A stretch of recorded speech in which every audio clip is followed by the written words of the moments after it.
We never know where life will lead us or what may hinder us along the way. But while every day can feel like one big question mark, it doesn't have to. With the right insights, strategies, and solutions from Western and Southern Financial Group, together we can look ahead to leave the unknown behind. What's Pro Football Focus doing? Last week they had Brady. This week they got Brady. We're literally doing it differently from everybody else. As a matter of fact, moving forward from this point on, I will not make reference to PFF. Do you not understand that they are that way because you're Joe Flacco? You just like to discredit things that people deserve credit for. That you can't possibly be expected to defend that. Talk about the game, Sam. So who cares about what people think about us? Yeah, I like football season, and all the things that go with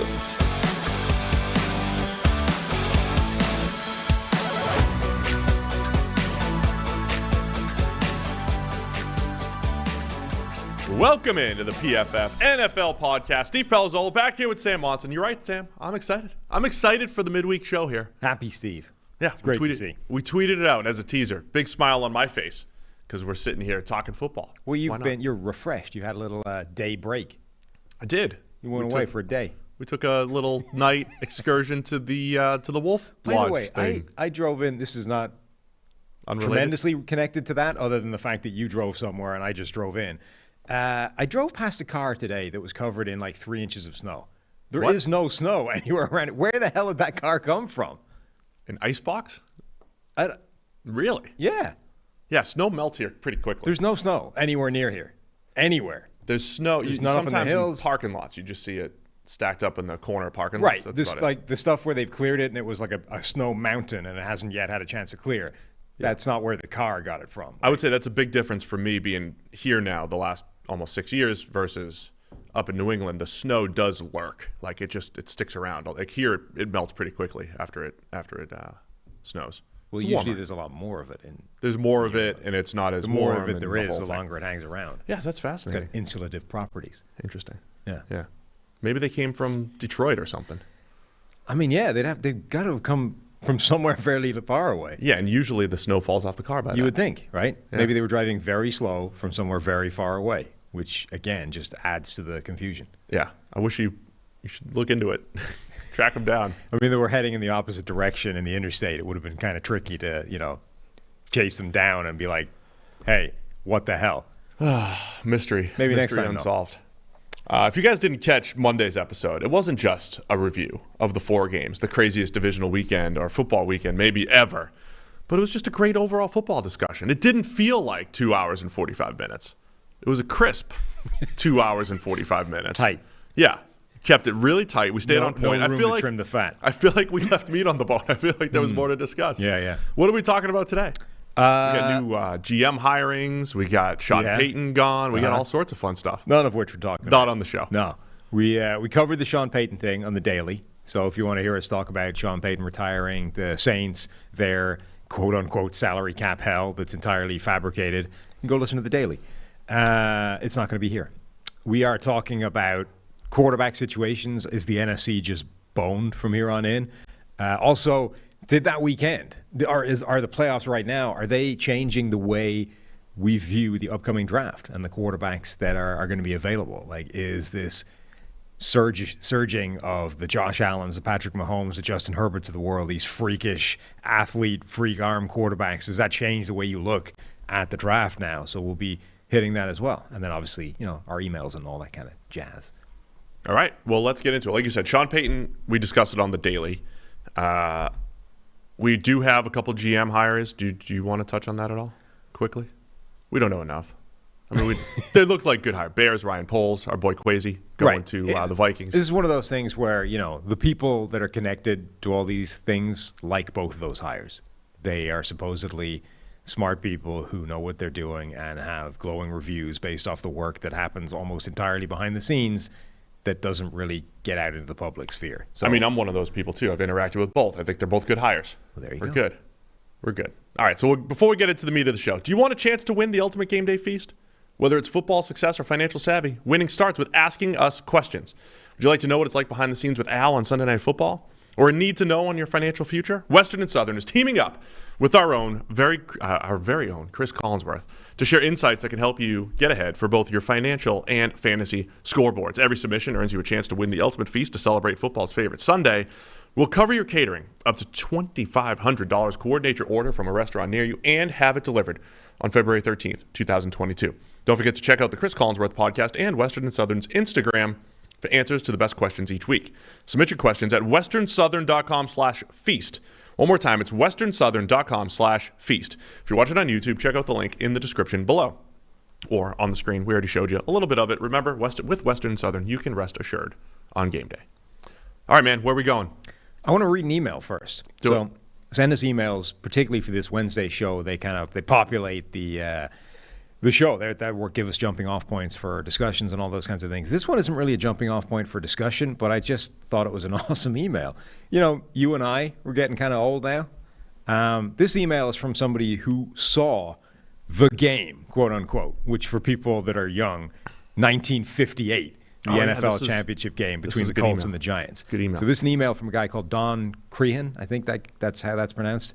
Guys, in 1958, I saw the game. The NFL championship, Colts versus Giants. I was 11 and was wondering what the hell a first down was. But the intensity was unmistakable and unforgettable. I'm now 74 and just saw it again the weekend.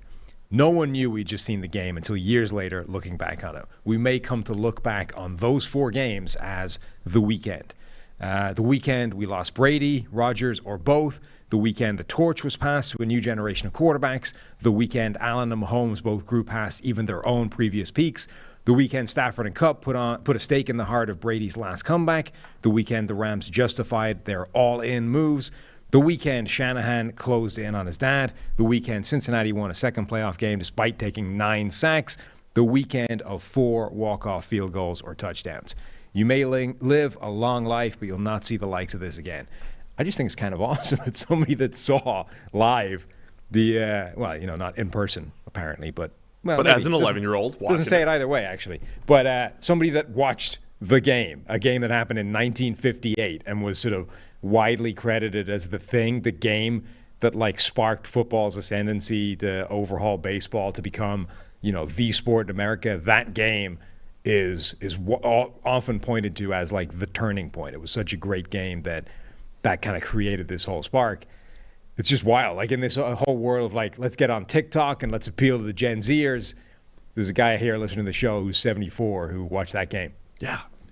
My dad's 75. He's a year younger than my dad, referencing the 1958 NFL championship. And feels the same way about this last weekend that A, we did, and B, that he felt, with the 1958 game. Paints a good picture, man. Because we were just talking off air. The Brady Rodgers retirement stuff is probably closer than ever. At least for Brady, it feels closer than ever. So we can use this as a jumping off point. You think one or both of them are done? Yeah, I think this is the closest. So which? I think Brady's close. You think Brady's done and Rodgers? I think Rodgers will come back somewhere. Somewhere or to Green Bay? I don't know if he goes back to Green Bay. Yeah. So the fact that the Brady stuff. This feels like another lunch bet. No, because I don't feel that strongly about it. But the Brady retirement stuff's more real than ever. That's the way it's being positioned around the league. The Rodgers stuff is interesting because I don't think he's going to find a better situation outside of Green Bay, and he should probably stick around there, especially if they franchise tag Devontae Adams and just give it a go. Hey guys, draft a receiver. Let's go. Let's give it one more shot here in the NFC. I will bet you lunch on either one of those. Are you trying to get back the lunch you owe me about the Daniel Jones grade? No, we're square because the Brandon Graham one counted. That did not count. The people, I asked, Twitter poll, the listener said it counted. You cannot. So we're square. You don't, there's not an auto renew on bets. That's what the people said. There is not an auto, this is not. You can't argue with the poll. This is not Netflix. It's not a subscription. You don't subscribe to bets. The fans agreed that it auto renews unless stipulated otherwise. You never stipulated otherwise, therefore it auto renewed. The fans can stick it. No, all right? we're square. So if you want your I'm lunch, going to go full heel turn on all of our millions of fans right now because that is a ridiculous premise. if you want the lunch, you got to bet now. I want to go to Alabama's after the show right now, and I want to get the lunch you owe me for Daniel Jones. Isn't that place closed now? It's open again. Oh, is it? Yeah. Sweet. I don't know if they're accepting cards yet, but No. it's open. So Okay, I'll line out the cool. door. Anyway, I will bet you lunch on either one of these things. And in fact, both of them if you want to go double or quits. Let me think about it. I don't feel that strongly. I think the Brady buzz is a little bit more real. There was already they already asked Rob Gronkowski. He says, as of now, I'm leaning toward I wouldn't come back for 2022. I think both those players are going to be quarterbacking the same team on opening day next year. Byron Leftwich, presumably getting a job. Bruce Arians said he'd be calling the plays. That would be interesting. Arians and Brady together, actually in the from a play calling standpoint. I do Arians think is well set up too with that giant Radio Shack getup he's got on his chest every game. You got to think one of those buttons wires him into Brady. Oh yeah, I'm sure they could talk if needed. And then Rodgers, man, I don't know. I don't know if we go through this whole offseason of drama this time because I think they mended fences in Green Bay. What do you think happened? Do you think same teams? Yeah, both guys are going to quarterback the same team on opening day. The same team, as in that they're both currently playing for, not they're both on the same side. That would be weird. True. I think Brady will go back. I think of all the people in the world, Brady does not want to go out that way, which is like, I lost my pass protection. I was getting buried. I almost executed this comeback, and then we lost it right at the death. He doesn't want to do that. There are quarterbacks like Rodgers, for example. Like if Rodgers went out in the NFC Championship game, you're like, look, I've done this for a while now. What are my chances of getting another ring next year? Nah. Brady wins one like every other year. If there's any guy in the world to have a warped interpretation of how likely it is to win a ring next year, it's Brady. So he's coming back. He's going to try and win one more. He's going out in a better way than he did last year. Rodgers is completing some kind of masterclass in irony because he has just become Brett Favre.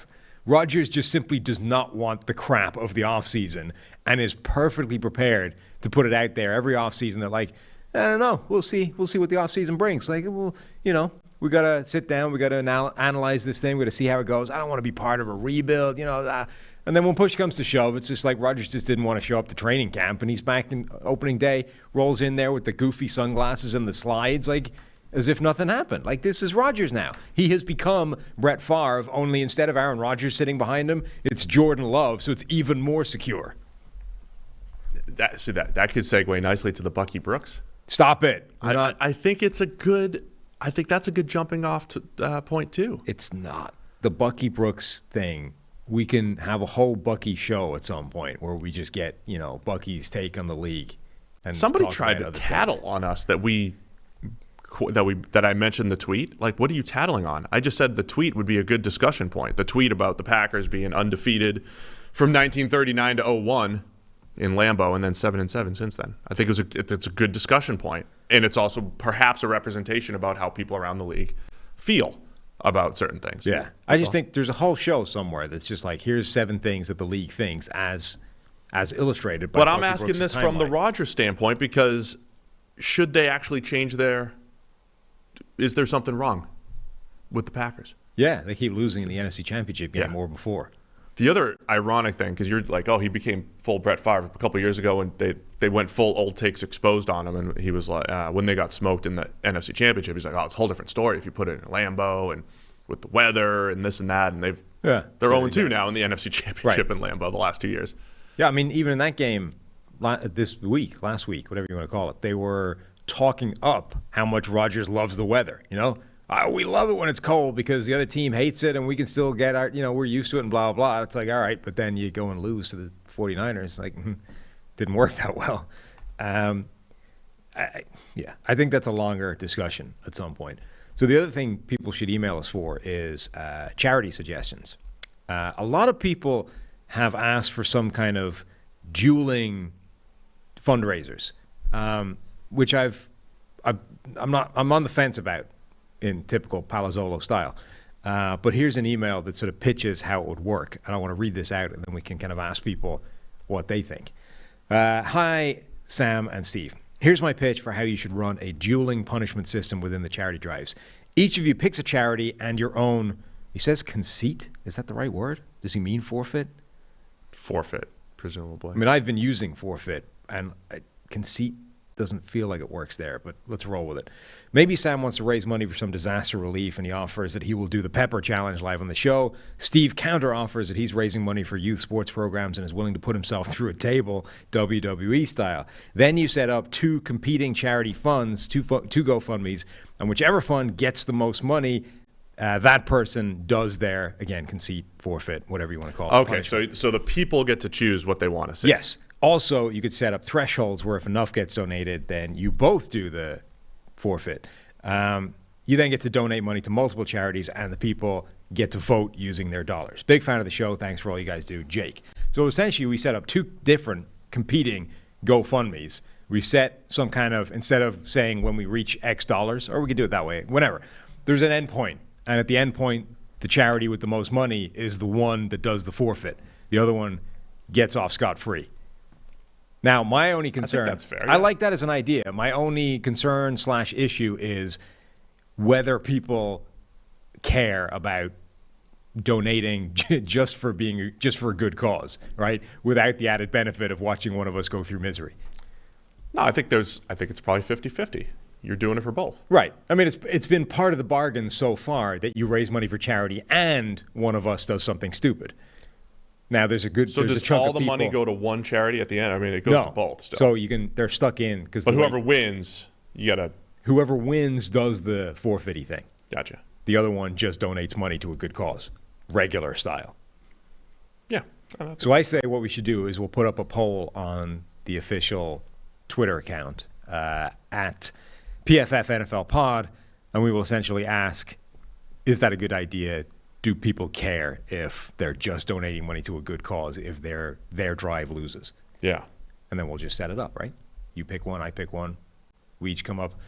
It's an added like gamesmanship element as well, because I think you both pick your own forfeit. You pick your own forfeit. You pick your own. And in doing so, you can like go above and beyond to make you pick your own charity too. So there's gamesmanship in the charity. But you also, you're incentivized to make your forfeit the most ridiculous and sort of painful / comic thing possible. Because that's what will generate the money. What if my forfeit is throwing on my Macho Man get up and doing the Macho Man elbow through a table, but you're on the table?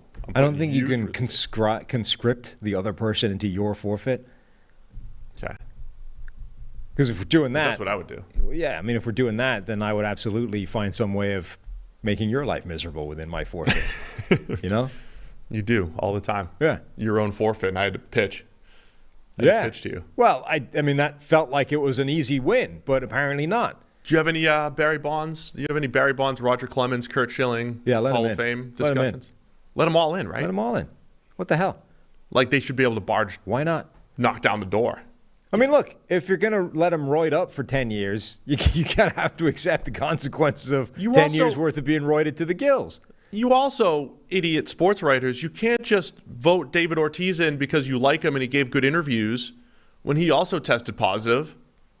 And Barry Bonds was all roided up like crazy with special creams and clears and stuff like that. But still, the dude saw like 5 strikes a week and he hit them all out in his prime. Yeah. He's the best baseball player of all time.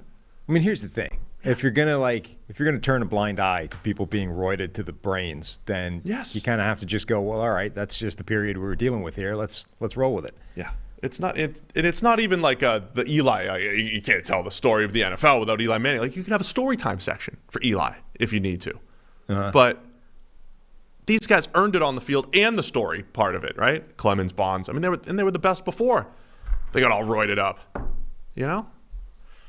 Then there was some Eli versus Aaron Rodgers. Lawrence Tynes and New York media saying Lawrence they would take Eli over Aaron Rodgers. Lawrence Tynes was his ex-teammate. Yeah, I know. Still, there's a level to which you're clearly not impartial and or rational at that point. Sure. Just thought it was interesting. Eli 8-4 in the playoffs. Rodgers 12-11 or 11-10 or whatever it is. Yeah, that's what they were throwing at him.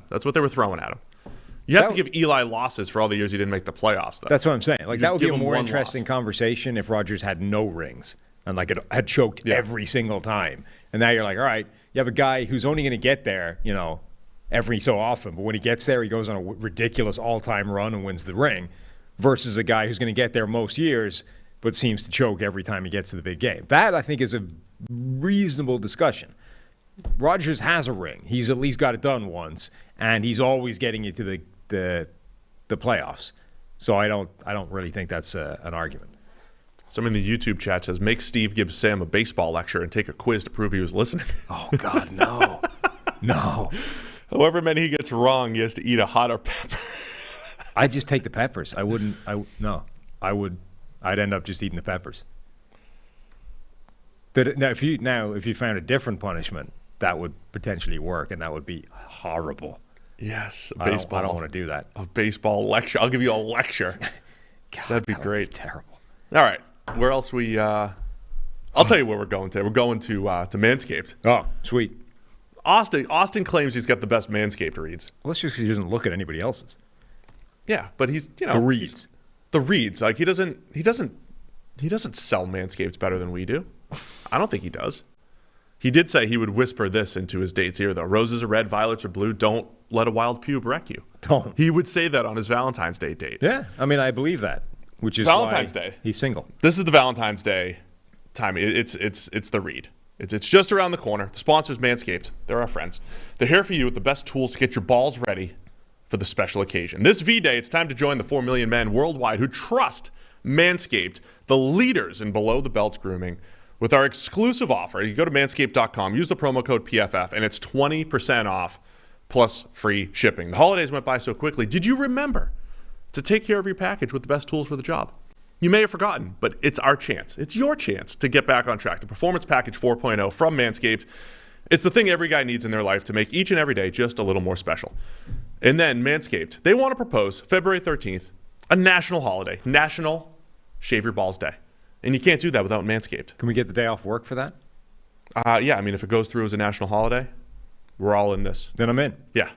Sold. February 13th, national holiday, and only Manscaped can make it happen. Manscaped created their products for a night just like this. It will make your V-Day date say, wow, great set of balls you have there. That's what they'll say. Get 20% off and free shipping with the promo code PFF at manscaped.com. It's 20% off. You know the date's going well if she says that. I love that we're showing the Manscaped ad here on the YouTube channel. Yeah. 20% off with free shipping at manscaped.com. Use the code PFF. Join Cupid and shoot your arrow with Manscaped this Valentine's Day. Trim responsibly. Trim responsibly. That wasn't part of the read. That's me ad-libbing / reading the screen. Yeah. The hair that was dropping off in that ad there. Don't even say it. It looked an awful lot like the wig that I wore for it to mock your hair, which by inference means it looks an awful lot like your hair on your head. I said don't go there. I mean, I was only going to go the middle part, but then it felt necessary to take the final step and, walk it through to its logical conclusion. 20% off and free shipping at manscaped.com using the promo code PFF. Why do you have pubes in your head? I have no comment. This is my hair, and it's glorious. Also have a championship belt to distract you. Surprised it's taken that many years to get through to that question. All right. We're still the trivia champs. Yeah, it's just because we haven't faced Eric yet. We're just going to sit on it. We're going to sit on it for a while. What's the, Eric, they would have to set a line, us versus the forecast. Oh, the line? What did we win by last time? We won by about 6. Okay. Against those guys. They'd probably be 8 to 10 point, probably a touchdown favorite. At least. Right? Yeah. The forecast. Uh-huh. You think George is good with trivia? Probably not. No. I wouldn't be in fear of what George brings. He comes across like a know-it-all, but I don't think he knows much. I mean, I think it would depend on the topic, but I think Eric is cleaning up on all the football questions. And then if they hit the right subject matter, like if he does, he could do The Office like Austin as well. He did that one. George feels like a good test taker, right? You give him something to study. Right. Really smart, sharp. He can recite the stuff from the test. Yeah. But he's not like the encyclopedia of knowledge that Eric is. Yeah. So anyway, this thing's well protected as long as we don't have to defend right now. Yeah. Brady to Green Bay, Rodgers to Tampa Bay. That's been suggested in the YouTube chat here. Why? Just flip them. Oh, okay. I don't know. I think people just want to see exciting things. All right. All right. What else? What else we got here? All right. Another email. This one from Germany. From David from Germany. Hi, guys. Watching Super Wildcard Weekend and looking at the teams, I came to the realization that all of the young and exciting quarterbacks are on the AFC side. Mahomes, Allen, Burrow all look like they're here to stay, and there's still Justin Herbert and Lamar Jackson, who didn't even make the big dance this year. In the NFC, the two great quarterbacks are Rodgers and Brady, who are likely to decline in the near future and or, retire. While none of the other quarterbacks, the teams who qualified for the playoffs, seem to be in the elite tier, and only Prescott and maybe Kyler are both young and good, though I would personally take all the AFC quarterbacks above them. So my theory is that with the aging elite quarterbacks and no obvious candidates following, the NFC will soon not have any chance at the Super Bowl, and the NFC playoffs will devolve into a lame duck tournament to decide who can be demolished in the Super Bowl. I would love to hear your take on this, as right now the AFC playoffs look like a gauntlet for years to come. Bonus point, if you're Deshaun Watson, assuming he can play again, would you prefer an NFC team because your path to the Super Bowl is much easier for the foreseeable future? Greetings from Germany. Yeah, I think David's point is very much the takeaway a lot of people are having this weekend, right? You just watched Josh Allen and Patrick Mahomes go head-to-head in one of the most ridiculous games of all time, and ridiculous from an offensive standpoint because it was score after score after score, and they were just doing awesome stuff at quarterback. And on the other side, you don't mention Russell Wilson because he didn't have a great year, hasn't had a great year plus, right? This year plus last half of last year. Matthew Stafford, he's still around with the Rams and playing well, but you're not looking at him as he's not young, but he's not one of the he might not be as good as any of the guys on the AFC side either that have been mentioned. And you have Jimmy Garoppolo still around with the Niners, and they've been winning pretty much despite him, not because of him, or with him, not because of him, we'll say. So, yeah, I agree with a lot of this. The NFC is not looking great, but I think these things go in cycles, and the NFC will get their fair share of quarterbacks as well at some point. I certainly agree that, all the dominant quarterbacks for this foreseeable future are in the AFC, and I think that definitely changes whether it's Deshaun Watson or Russell Wilson or Aaron Rodgers or Tom Brady. Any of these quarterbacks that are potentially playing somewhere else next year, that should absolutely be part of their thought process. Like if you're Aaron Rodgers, remember last year, Aaron Rodgers on the move. Denver makes sense. Denver's an Aaron Rodgers away from being a Super Bowl contender. All of a sudden, if you're Denver, do you want to volunteer to be in a division with Patrick Mahomes twice a year, Justin Herbert twice a year? Just that division, you're facing 4 games against elite freakish quarterbacks that are at the same kind of level that you're at. Alternatively, you can stay in Green Bay, where currently there's not an awful lot scaring you in the quarterback landscape, unless, a massive jump from Justin Fields. Plus 3 rebuilds that are all in either year 1 or 2. Right.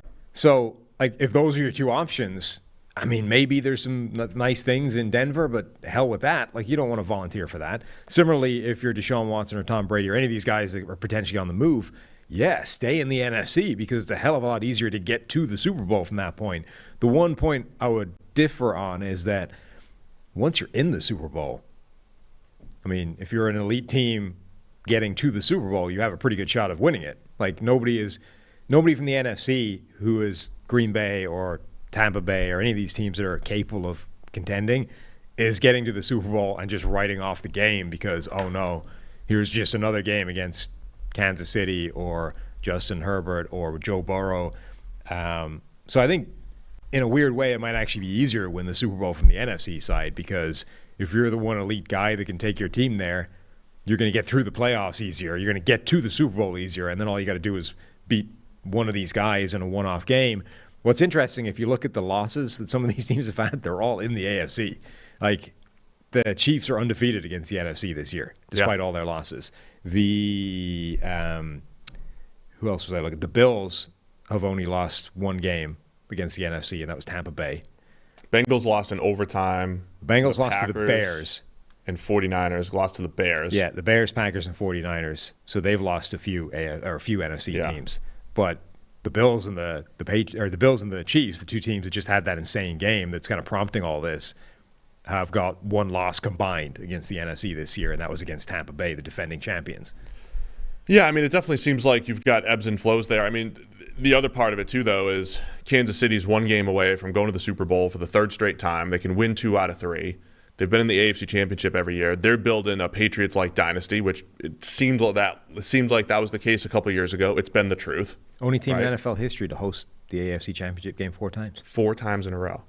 And so everything looks like they're going to be in that New England realm of, hey, anything less than at least making everything's a failure because you're expecting championships, but you're at least going to be in the AFC Championship every year.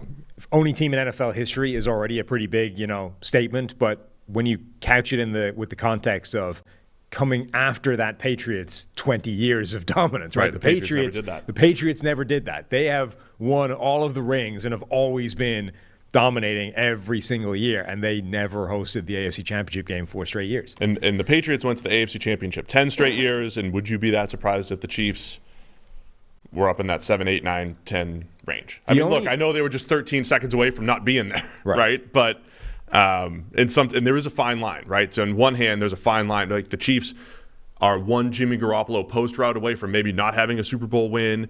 They're 13 seconds away from not making the AFC Championship. But you can do that with Brady as well. No, I know. It works both ways.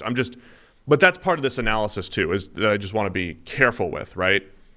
It's very easy to take the conclusion, which is the Chiefs won, and then project it forward like, of course, they're never going to lose or whatever it is. But all I'm saying is you've got this budding dynasty, as I've seen it called, budding dynasty, while surrounded by Joe Burrow and Josh Allen and Justin Herbert and all these other But I think quarterbacks. That's the thing that potentially makes it less likely than the Patriots 10 in a row thing, is that the Patriots had Peyton Manning in there for most of the time as well, but there might be more obstacles for Mahomes. But looking back, they had Peyton in the Colts. They had Peyton in the Broncos. Yeah. They had Roethlisberger in the Steelers, Rivers in the Chargers. But my point is that all of a sudden these new guys might actually be better than that second tier of guy. So there was Peyton Manning, who was like toe-to-toe with Tom Brady, essentially, for their careers. Right. Then you have Roethlisberger and Rivers, who are really good, but a step down from those two. Like, Roethlisberger and Rivers are not Manning and Brady. They're the next tier of guys. You had Andrew Luck coming through there. Who was never at that level. He was in Roethlisberger. Yeah, but never Brady Manning era. All of a sudden, Joe Burrow was the number 1 graded quarterback this year. Justin Herbert was right behind those guys and did something great. All I'm saying is that Josh Allen just went literally toe to toe with Mahomes. All of a sudden, if those guys, if they can back that up, if they can do that again and again and again, that might be a new era of quarterback that is a higher level than Brady had in his landscape. Now, they might not, and therefore it wouldn't be. Yeah. But it is possible right now. Well, you also wanted to pose this as, did what we saw, and I saw Bert Breer tweet this, right? What we saw this weekend, does this change how you evaluate quarterbacks? Yeah. What we saw being Josh Allen versus Patrick Mahomes, not only just doing a lot of cool stuff and putting up a lot of offense, but it's the way they did it, right? They both led their teams in rushing. They both threw the ball all over the yard. They both were ridiculously tough to tackle. Josh Allen hurt a guy. Everything they did was productive, but also super humanish in a lot of stuff they did. I think that has the potential to send sort of ripples throughout the NFL in a bunch of different ways. One, we've talked about this before. The league has kind of been trending in this direction anyway, but if you have a quarterback who isn't one of these guys, right? If you have good but not great, you're already kind of incentivized to blow that up and start over, because you need great or you need terrible. And the only reason you need terrible is because that gives you an easier path to great again, right? So it's basically just taking endless shots at great. And if you have good or very good, you're kind of locked in this world of, you're going to be fine, but you're never going to win.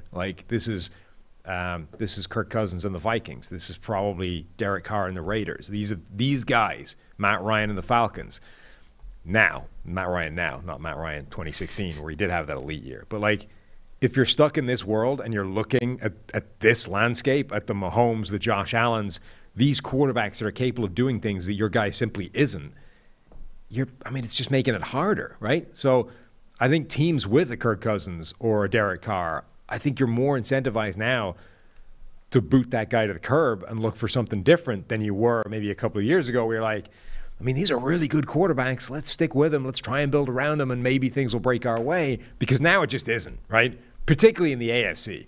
If you're in the AFC and you have a Derek Carr, and you're like, yeah, we could build a good team around him, but now what are the chances that that guy goes on a run and knocks 3 of these guys off in a row, right?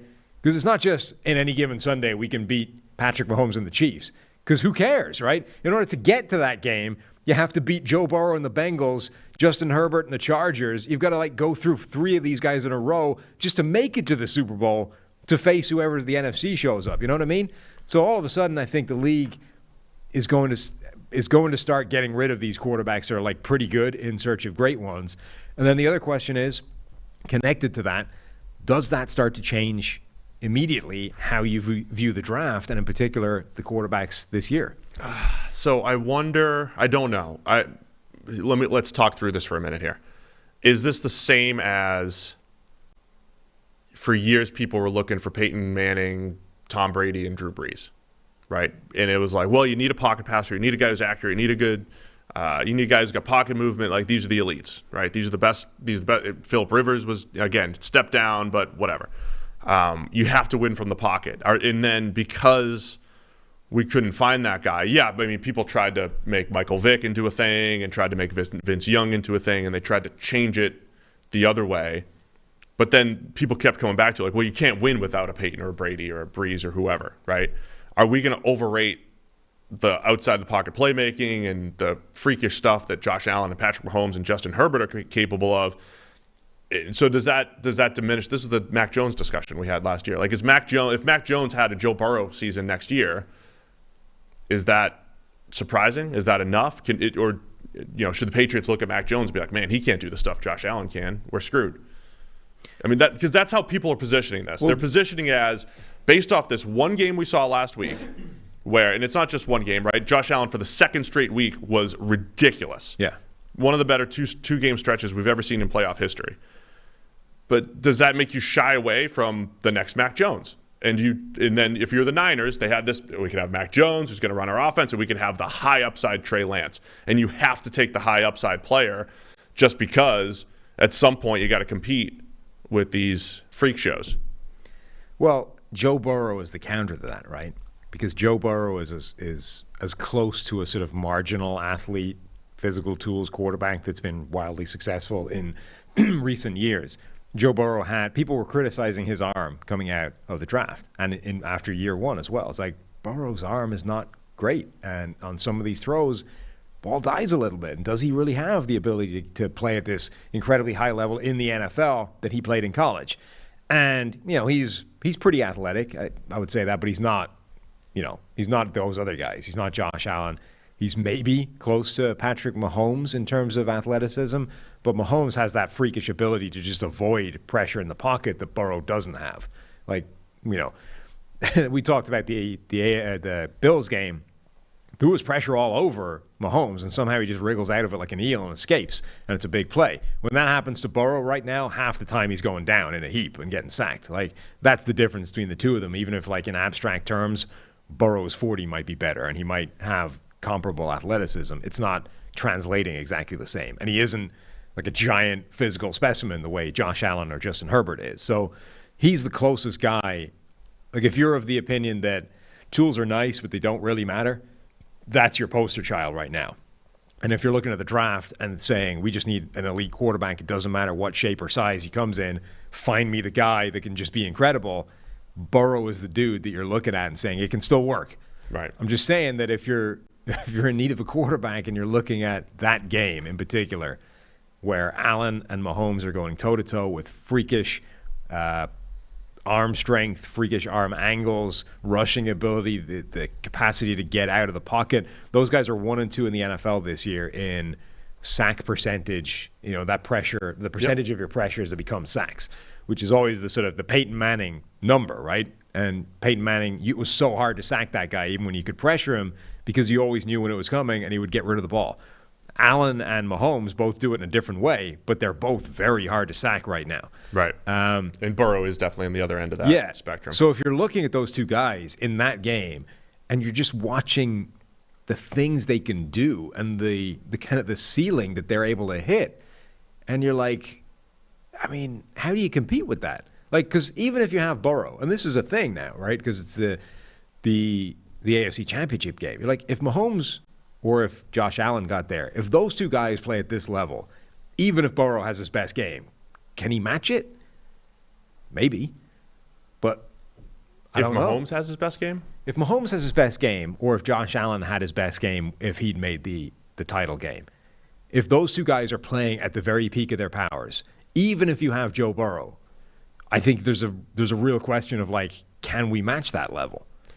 Because they're doing freakish things. Like, yeah. Allen was delivering passes that you're not supposed to be able to make, right? Like, it's not like it wasn't a sort of Joe Cool-esque drive where he's just, calmly making routine plays and picking up. It's like, no, that dude was in horrible situations and digging his team out of it with freakish ability.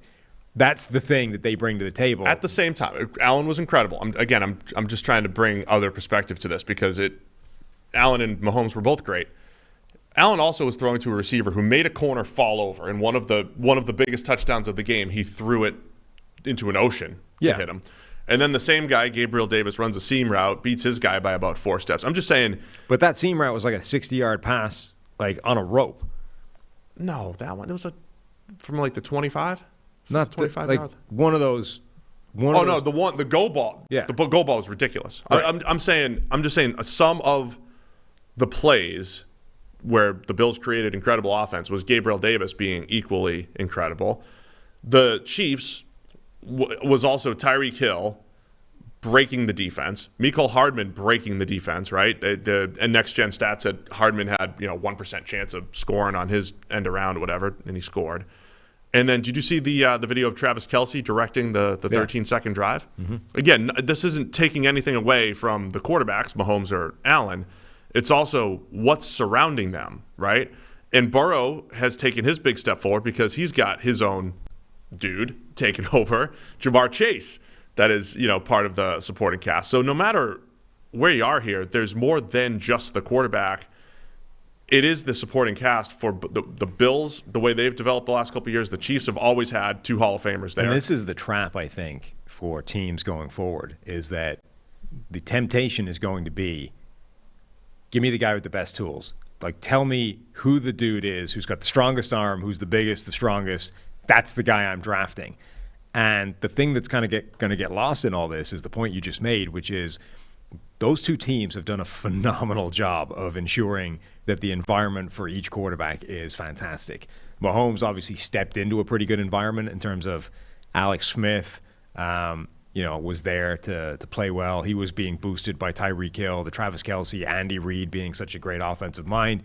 Their offensive line fell apart briefly. They've rebuilt it completely. It's a great unit again. So Mahomes, we've made this point over and over and over. As great as Mahomes is, let's not forget that he's had a great environment around him basically the entire time.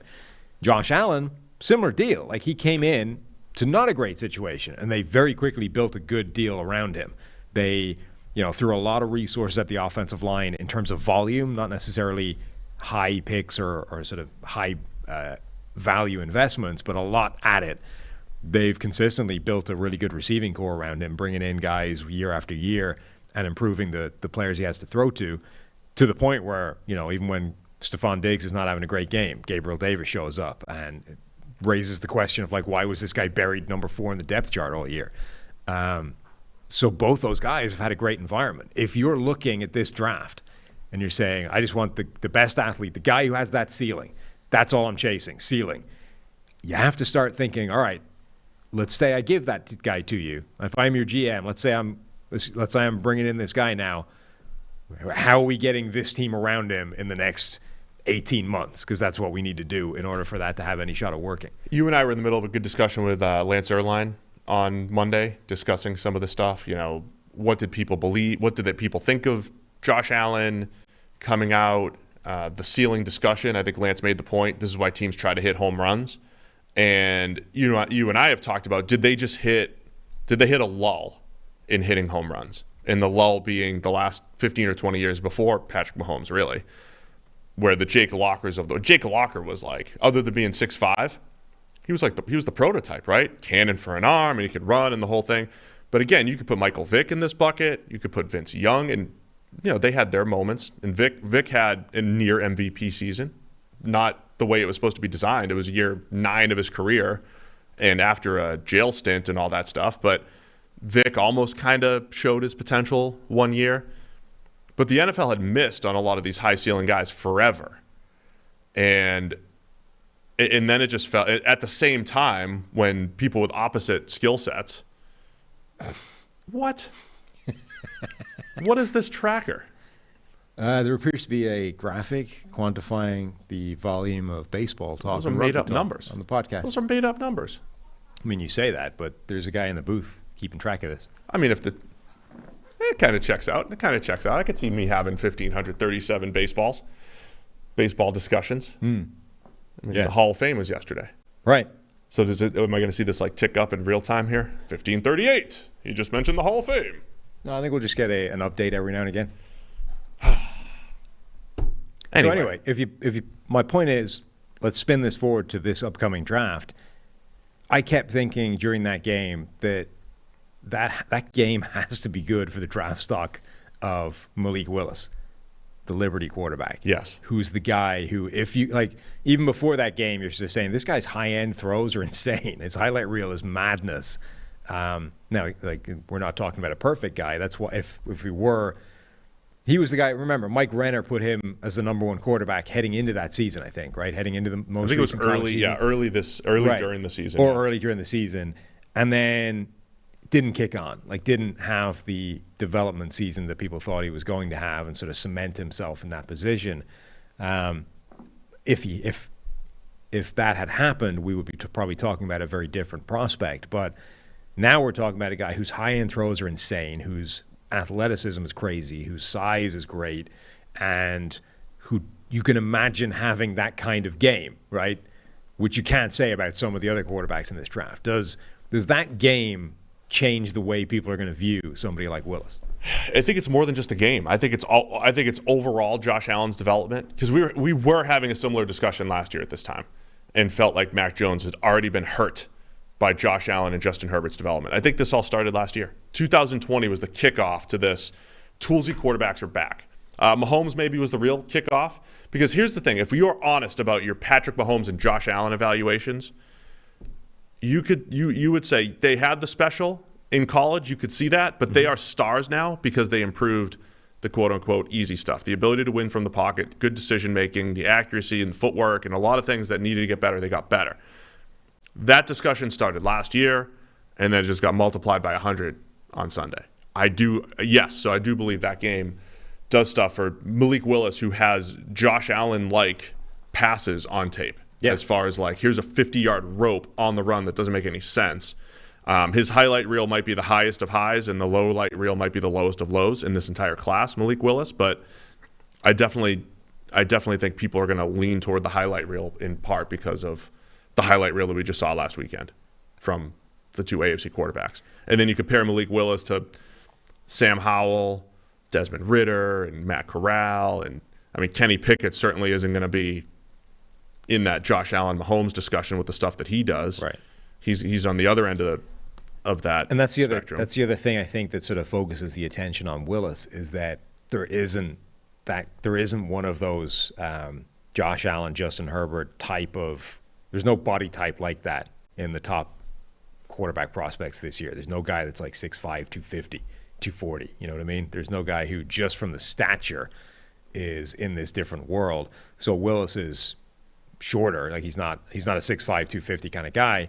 He's 6'1", but 220. He's stockily built, but he has that freakish athleticism. He's got a huge arm and has those special throws. So all of a sudden, I think you're sort of zooming in on the physical capabilities that he has relative to these other quarterbacks who don't have the kind of, all right, you might have athleticism, but I'm 6'5", 250 and have a howitzer for an arm. That guy isn't at the top of the draft this year. There's also just the general run game component, which we've discussed quite a bit as well. The ability to add, teams are adding design quarterback runs into their arsenal now. We see Mahomes. Mahomes is not a designed quarterback guy, but QB run guy, but he's going to pick up 2, 3, 4 first downs with his legs per game. So he's one of the most effective scrambling quarterbacks in the league.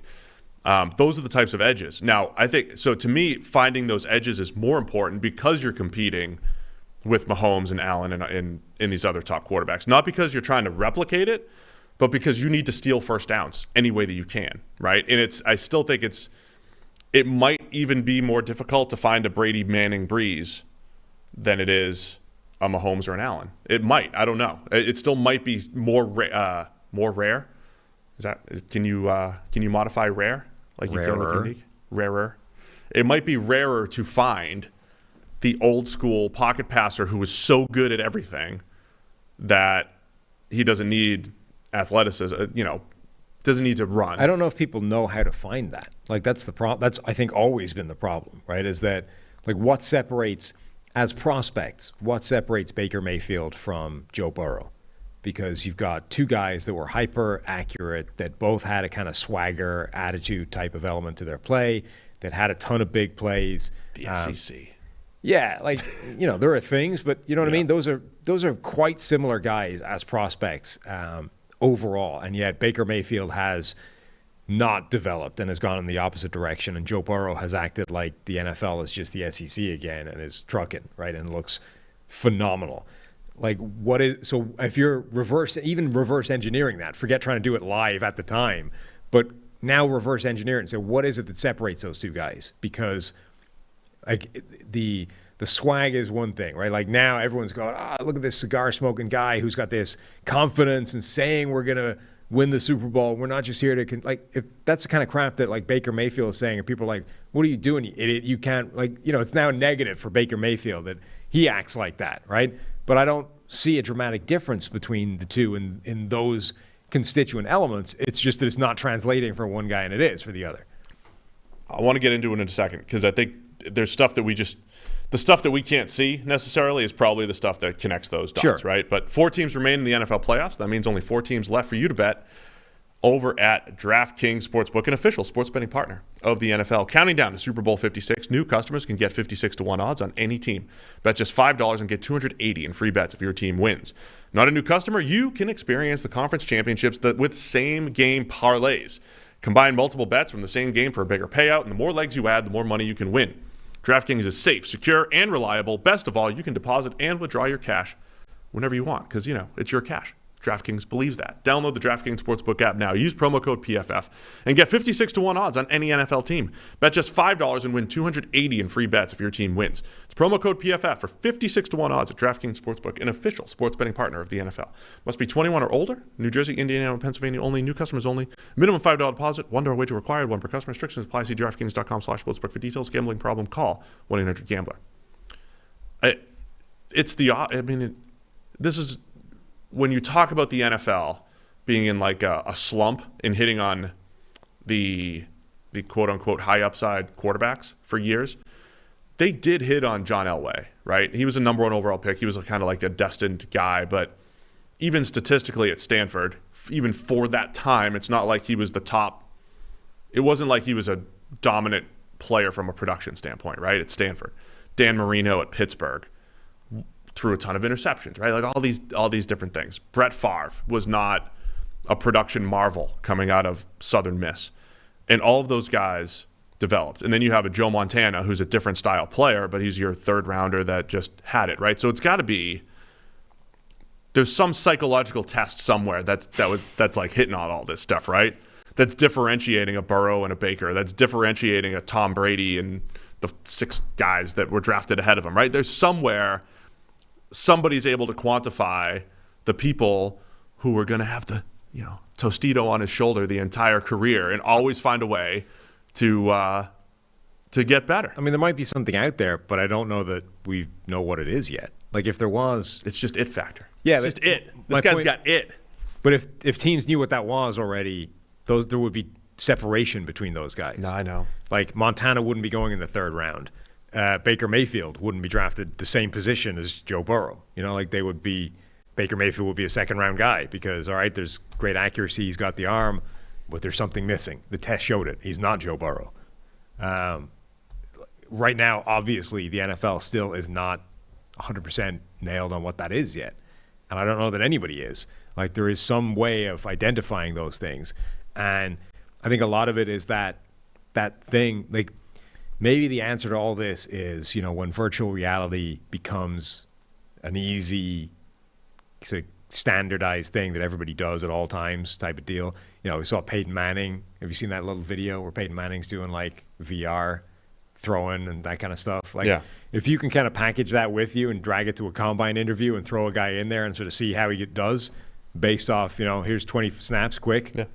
Maybe that's what differentiates it. Like, I think it's that. Rick Spielman was just talking about this with Bucky and Daniel Jeremiah. I think it's that ability to react and read and make decisions on the fly that's very, very hard to replicate outside of that environment. Like, and that's why you hear all these goofy idiot things that people try and get guys to do in interviews, because that's what they're trying to achieve, right? It's like, let's throw something weird at him and make him have to like quickly calculate on the fly and see how that process works in his brain. There's obviously no way of doing that. Like, the coverage just changed, during a snap, figure it out. Like, you've got to do it with something else, and you've got to do it with like words or topics or whatever. And it's going to, when you sort of isolate it from that process and then, a journalist relays what it is, it sounds ridiculous. But that's what they're trying to achieve. Yeah, I've heard some of the breakdowns, like stuff that happens in that interview. The players are so trained. They'll be trained up to say something like, hey, when they ask you which animal you would be, just tell them you love football or something, right? Just tell them, I just want to win. I just care about winning, whatever it is, right? They're so trained up. When there are people who are asking these questions, and it's not that there's not even a right or wrong answer. It's in the discussion. It's how the answer is laid out. Right. It's how the answer meshes with 5 other answers. They're trying to throw something at you that makes you calculate on the fly so they can see how that part of your brain functions, because that, I think, is ultimately what makes these great quarterbacks versus the guys that aren't. The problem is it's very hard to do that, A, divorced from football, and B, when you're being trained for these interviews in the normal ways, quote unquote, that you would do that, they're ready for. So when you hit them with some idiot question about, like, would you rather be a cat or a dog, they've already been told what the answer is or how to answer that question, so it no longer serves its purpose. It's just a dumb question you're asking that wastes 30 seconds. I'd rather be a football player is the answer. What about the grit test? Do you think the grit test still has merit? I'm not quite sure what the grit test was ever supposed to achieve, but competitiveness. Yeah. You want somebody that's going to compete. With staring. I've heard, without being too specific, I've heard some of the stuff that is gleaned from in a quick in-person competitive situation is the way the not so much whether they win or lose, but the way, again, it comes down to like the answers and the reaction. How much do you care about winning this little staring contest? How much self-awareness do you have? And various things like that. I don't know. These are the interesting things that are actually happening behind the scenes as far as the interviews go. And I think all of this is because they don't know. Like, we haven't figured out the way of testing. So my bottom line on this whole thing is those are all data points that somewhere are being accumulated and taking what we see, traits, production, PFF grades in various situations. It's taking all that stuff that we can see and quantify and putting more quantification to it. It's just on the psychological end. I mean, I think all those things are essentially throwing darts at trying to achieve the thing that nobody's quite figured out how to achieve yet, which is quantifying that weird element of quarterback play that only really manifests itself during games in a standardized environment. There's just no way of replicating that. So everybody's taking a shot at doing it in whatever they think is the best way. So what do you keep mentioning Kirk and Carr? And I would agree from a production standpoint, they're probably in the same bucket, the same tier, right? But we've also been using this word upside, which generally coincides with the ability to make certain throws and or runs, right? I would, from a ceiling standpoint, I would say Derek Carr has a better ceiling, right? He makes better throws. He has the ability to make better throws. Than Cousins? Yeah. Does he? I think so. Why? I think velocity, touch, and everything that he has. I'm saying that the ability to make higher end plays, not how often. Yeah. The can do. You think Cousins is in the same bucket as I think Carr? the only thing Carr does better than Cousins from a throw standpoint is throw on the move. I think Cousins' arm is exactly as good as Derek Carr's. I think he can throw every pass the Carr pure can. velocity wise and like off platform throws. I don't know, man. Yeah, I think just the on the run and kind of the motion style of it, the motion side of it, I don't think Cousins is good. But like if you give him pocket, he'll make every throw Carr can. I'll also circle back and say, okay, does this even matter? Because if you try to look backwards and say, okay, well, Joe Flacco hit that run, right? Because he's got a big arm and he's tall and hits the deep out. You could also say, well, Nick Foles actually doesn't have a great arm, but he doesn't have the upside ceiling, and he hit it for 2 games in the 2013 year. Nick Foles is some kind of like all-time freakish, weirded like oddity of NFL history. Like you can't engineer your strategy at quarterback based off the fact that Nick Foles became Joe Montana for 2 games. But this is my point too. If you extrapolate, so Josh Allen, if you say his 2-game stretch is as good as we've ever seen, and it's in that Nick Foles bucket and all that stuff, it's the same thing. Yeah, but Josh Allen's done that a bunch of other times. Like Nick Foles basically did it for 2 games, and that was it. And 2013, statistically. No, yeah, statistically, but not grade-wise. Like 2013 for Nick Foles was not the same as his NFC Championship and Super Bowl run. And like that, he literally turned it on for 2 games and became the greatest quarterback of all time. We are talking about Josh Allen just had 2 of the greatest playoff performances in NFL history, and I'm not even sure they were better than the 2 games Nick Foles had.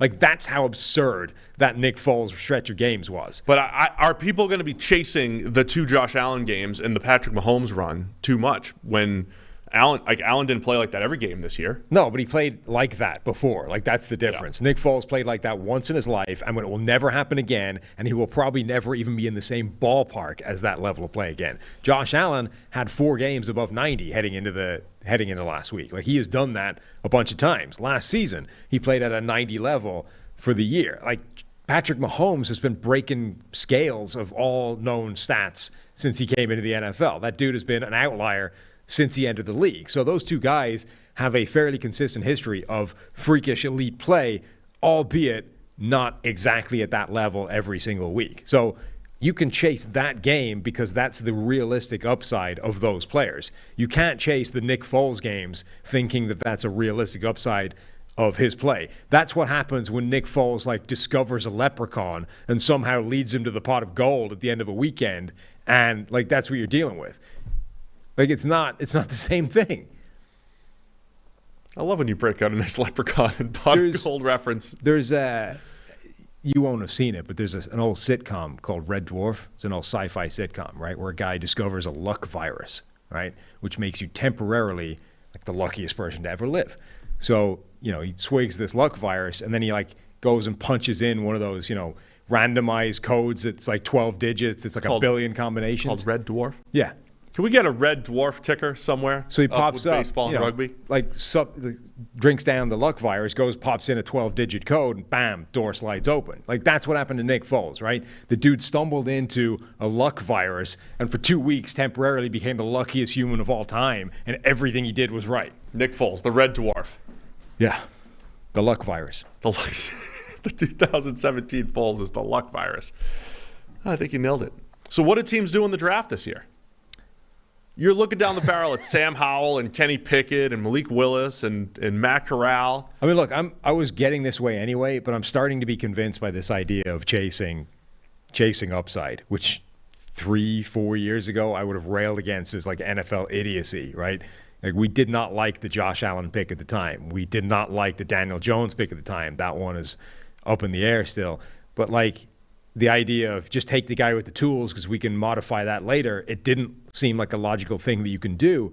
It seems a lot more like a thing you can do now. You can actually take a guy with tools, put the right environment around him, work on his technique a little bit, and all of a sudden, bam, you've got something freaky out there. If I'm looking for that this year, I'm drafting Malik Willis. Man, I'm desperately trying to put a team around him as quick as possible. I think it's more than just tools, though. It is, of course, but it's natural playmaking. But you're being skewed towards that now. Yeah, and I would say it's such a delicate situation because you don't want to overcorrect either. You don't want to overcorrect and all of a sudden you start, drafting Blaine Gabberts. Not that Gabbert's even in the same world as Allen from a tool standpoint, but just because Josh Allen wasn't good at quick game in college, like those were the types of things that I would hold against him. Short area accuracy, a lot of his decision making, but him and Mahomes both had that natural playmaking ability. On the other hand, Justin Herbert didn't look like he had natural playmaking ability. So it's not always, here's the last thing I saw. Mahomes and Allen, natural playmakers with great tools. Next time I see that, I'm all over it. Well, you didn't necessarily see that from Herbert either, so you still would have missed on him. But I think both those guys are also a really good example of how much supporting cast matters in college, not just the NFL.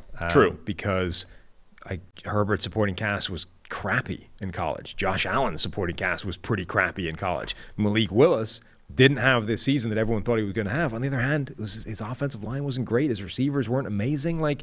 His supporting cast is not the level of some of these other guys. I think that matters. Again, if you take a guy with tools and you're saying, all right, why was he not the best quarterback we've ever seen? Or why was he not the best quarterback in the nation this year? Why was he not unquestionably the number one pick? How good was his supporting cast is probably the first question you should be asking. Yeah, definitely. There's definitely something to that. And all that said, if you said, hey, we're going to draft a quarterback, and they were throwing to Justin Jefferson and Jamar Chase, 2 top 5 receivers, you'd be like, buyer beware. There's no way that quarterback, Joe Burrow, there's no way that quarterback can succeed at the next level. Because Burrow's got a worse receiving core now than he had at LSU. Well, yeah, true. But also, and he has Jamar Chase. Take that kind of dynamic and flip it on its head and say, all right, if you're the Minnesota Vikings, you're saddled with Kirk Cousins for another year. It doesn't mean you're not drafting a quarterback in the first round. If you get a shot at a guy like Malik Willis in the middle of the first round, as opposed to the top 5 where quarterbacks normally go, if you take the guy with super tools and the insane arm and the ability to make plays, and immediately his receiving core goes from what it was at Liberty to now you're throwing to Justin Jefferson and Adam Thielen. And by the way, you're probably getting Irv Smith back. You know what I mean? All of a sudden, that becomes a pretty interesting environment for a guy. All right. Well, we'll have much more. You and I have both gone much more in depth on Malik Willis than maybe some of the other quarterbacks. But it's draft season for us as well. So we'll be evaluating. You got a mock draft coming out next week, too? Yeah. That everybody should keep an eye on. So we'll definitely break that down probably next week, next Wednesday's show. Anything else you want to touch on today? It's a good discussion. I don't know if we concluded anything other than Allen and Mahomes are going to, and Herbert and some of these other guys, are going to ruin some of the quarterback evaluation. And it happens to coincide in a year where we have no idea who the top quarterback is. Yeah. Also that you talk baseball way more than I talk rugby, according to the I'm at 15:38. Now, what's this going back to? Clearly, this is not just today's show. No. And did I get a tally because I said you're trying to hit a home run when I was basically quoting Lance Erlines? Yeah. So saying hit 15:39. See? Barry Bonds, MVP, Hall of Fame. Yeah. Baseball Hall of Fame. Yeah. You see? It's you can't argue with Tracker. That. Facts. Tell me about Leinster. No. Yeah. See? You lose. Irish rugby's had a good couple of years. Look at that, 350. I can go the other way too. Yeah. Okay, you're rigging this now. They're 10 and 11, 12s. They're all playing well. 10 through 12. Yeah. Those guys are having a good run during the Euro Cups. What? Yeah. What is this scale? Yeah, that's fair. I'm getting crushed in metaphors too. Yep. Yeah, that's about right. Well, the people like the baseball talk, so I'm glad I'm winning. Who are the people? Our listeners. Based on what? There's way more positive feedback about my sport than yours. Where? In the emails and DMs and other places where we receive messages. I'm not sure that's true. And our surveys. By the way, you can also get 25% off over at PFF.com. NFL Pod. It is NFL draft season, free agency season, all sorts of great stuff. Just for our subscribers, Edge and Elite users, 25% off using the promo code NFL Pod. So go do that. All right, that'll do it for us today. We got to preview the games tomorrow, and then we got to do something else for the other 28 teams. What do you want to do? Free agency preview? I don't know. Touch on free agency? Maybe. We'll do something forward-looking after we preview the AFC and NFC championships tomorrow. Sound good? Okay. All right, we'll be back tomorrow previewing the games and talking off-season stuff for the other 28 fan bases. Thanks to everybody for tuning in. We'll see you tomorrow.